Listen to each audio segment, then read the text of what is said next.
Why is former Labour MP and host of Good Morning Britain, Ed Balls, attacking a Muslim MP for saying it's important to describe the racist pogroms across the UK as racist and Islamophobic? And for some context on the clip I'm about to show you, this is the day after two hotels were attempted to be burned down with refugees, men, women, and children inside and hotel staff. This is after 6 days of non-stop racist pogroms, rioting across the entire country, targeting Muslims and migrants. That is what is occurring. And one other little bit of info, so there's three dudes in this video. One is Ed Balls, the host, the chap on the left. There's another Labour former MP called Ben Bradshaw. He's a member of the Henry Jackson Society, a comically anti-migration, Islamophobic, racist organization. And also we have our third, a Daily Mail columnist, who's, honestly, his name doesn't matter because the Daily Mail's terrible. Sunak over the weekend have all said that have they called it Islamophobic and racist? Why is that language important to you? These aren't trivial called it racist. Have they called it racist? These are not trivial matters. We have to. No, I know. No, I'm sorry. We do have to ask you questions Absolutely, as well. absolutely. So why is that? I'm going to wait for Kate to finish her question if that's. If you want to answer the questions, you can. So But you don't have to. So why is it important to you to use that specific word, Islamophobic? It's been called racist, it's been called thuggery. I think that's important because we are speaking to the Home Secretary and other politicians this morning. Why does that matter to you to use the word Islamophobic? In Stockport, a mosque was targeted, bricks were thrown out. The people who were in the mosque at that time, who were basically locked down in that mosque, said that they feared for their life. They weren't able to get out. I'm just finishing the question. No, I did ask specifically about the word. That's okay. I would also say that the role of the Labour Party, historically through New Labour, the controls on immigration, mugs, and also your article in The Guardian where you said the problem with Labour is that they have accepted too many Eastern European migrants. We have to look at all of this historically over at least 2-3 decades when we look at the role. I was totally right in that article. So the discussion around immigration, you don't see that playing a role in what we're seeing descend across the country. You don't think there's any complicity in that at all? I think if you fail to control and manage immigration properly, then things go wrong. So the language that protesters, so you have to control and manage immigration, rather than far-right mobs, and you believe in controlling and managing it. The language that they're using, I'll stop the boats. They are telling people like me to go home. If we look at the language used by politicians and the language used by these people in these streets, you will see a direct correlation. But you've moved from attacking Andrew to attacking me. So let me have a go. The Kate asked me about language. What you can't do is just spray out attacks on all of us and then not have any comeback. You didn't answer Andrew's question. You attacked me.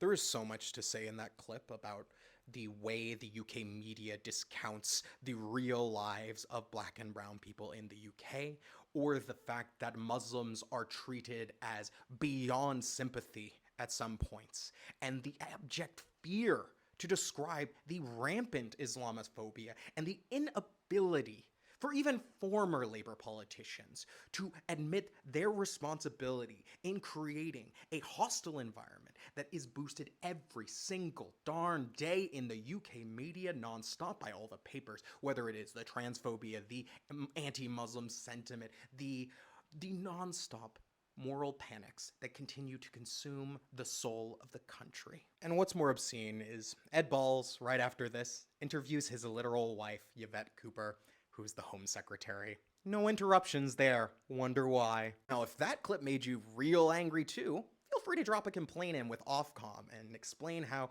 Ed Balls has non-existent impartiality and a lack of professionality that borders on ridiculous.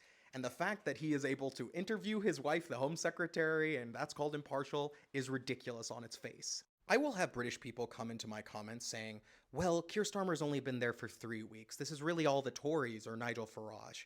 And this, unfortunately, is a naive understanding of how the modern far-right works and how it has become so mainstream that people can feel like they can go out in mass, unmasked, and do public violence all over the country.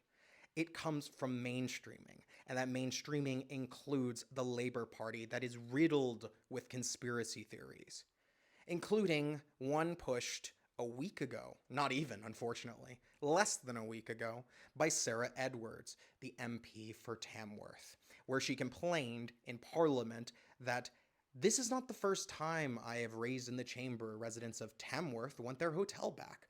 I will work closely with the new government and Home Secretary to end the use of the Holiday Inn for asylum purposes.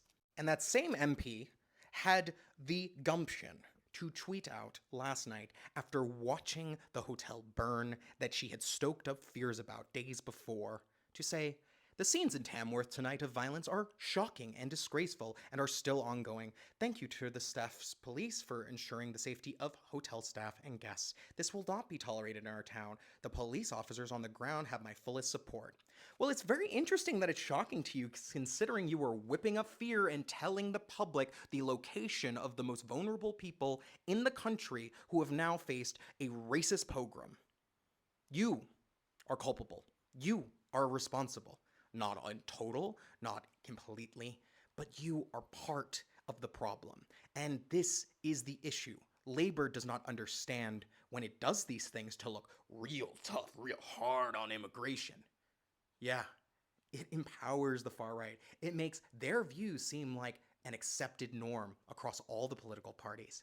You feed the mainstreaming. You feed the normalization of farage politics. That is what is being done. Just because it is a diet version, it's a light version, it's the Keir Starmer version, maybe it'll be a more competent version of an immigration policy, doesn't make it any different. The words you use, the lines, the fact that the manifesto and slogans of Stop the Small Boats is literally being chanted by pogromists.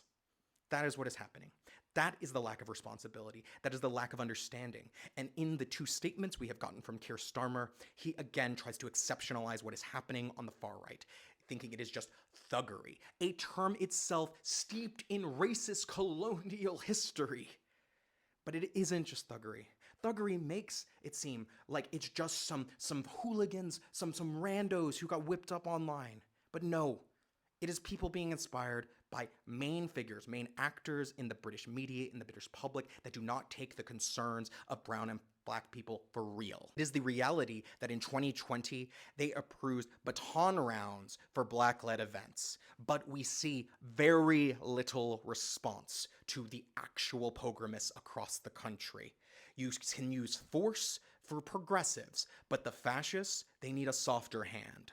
So when these chaps decide to laugh in synchronicity at the Muslim MP who is describing a pogrom that is still ongoing for multiple days, that she is afraid, her community is afraid, they see themselves as unwanted and being constantly attacked, and these chuckle fucks decide to do this, that shows you where they're at, where the mainstream of the UK is at. And this is what they're willing to talk about. This is the conversation they're willing to have after a week of race riots. A week that just troublingly looks like Kristallnacht, but with way less deaths. It is the same attacking and destruction of the businesses of a religious community, of a minority community. And that is what it looks like. That is why people who study extremism and this exact kind of thing are shouting, please, you have been told again and again for years. When will you listen? When will you see where things have already arrived at? That you need to rethink your analysis if your entire idea is that more surveillance will solve what is quintessentially a political and cultural problem. Yes, policing is important to stop the immediate rioting, but it does not solve the problem. And because his analysis, because Keir Starmer's analysis, because Yvette Cooper's analysis, because the Labour Party leadership's analysis is just that it is on hooligans, it's on individuals, it's the social media, it's this and that, they will never understand the responsibility they have in this part. The whole media has in this part. The establishment of the UK has in this part.